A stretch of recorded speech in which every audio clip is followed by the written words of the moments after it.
আজগো আমি আপনাকে দেখা মোর শুভরি বেচা টাকা কগ্গো কমনে কমনে ব্যয় করলাম চিকেন কই আজগো মগো ব্রয়লার মুরগি খাওয়াইতেছে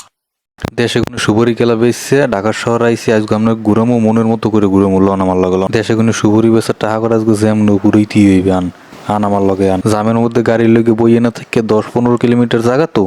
আটটা পার করে দিব আন মোর লগে দেখবেন কেমনে যাই মোর লগে যদি কোনো যান কোনো জামের জাম মনে এমনি সিপিতে সেপাতে এমনি করে আমরা লই যাবো এমন সুরে গাছ দিয়ে উঠছে গাড়িতে হ্যাকায় ওইদিকে কাক আবার পড়ছে লঙ্গি আর সংসার লই বিপদে এদিকে লঙ্গি সামলাইবেন ওদিকে সংসার সামলাইবে হেই লই বেড়ায় আছে দুইটানের মধ্যে এর মধ্যে আই বললাম সামনে একটা দেখলাম সুপার শপ জীবনে তো ঢুকলাম না সুপার শপের মধ্যে ঢুকে দেখি ও মা গো মা একই বাইরের দিলে হ্যাঁ দেখলাম সুপার শপ মধ্যে ঢুকে দেখি উদলো দোকানের মধ্যে হ্যাঁ কি জানি হাজার না নামও করতেন নেবারা উদলো দোকান মনে করে মুই তো একটা লইছিলাম প্রায় পকেটে বুঝলাম এটা হইলো উদলো দোকান এটা মনে কোনো পরিদের মরিদের নাই হেইবার উনি যে এখানে চাই ওগুলো ক্যামেরা আছে একদিন পাহারাদারও আছে কেউ কোনো চুরি করে নিতে পারে না ফ্রিজটা খুললে টপ করে দুহান আইসক্রিম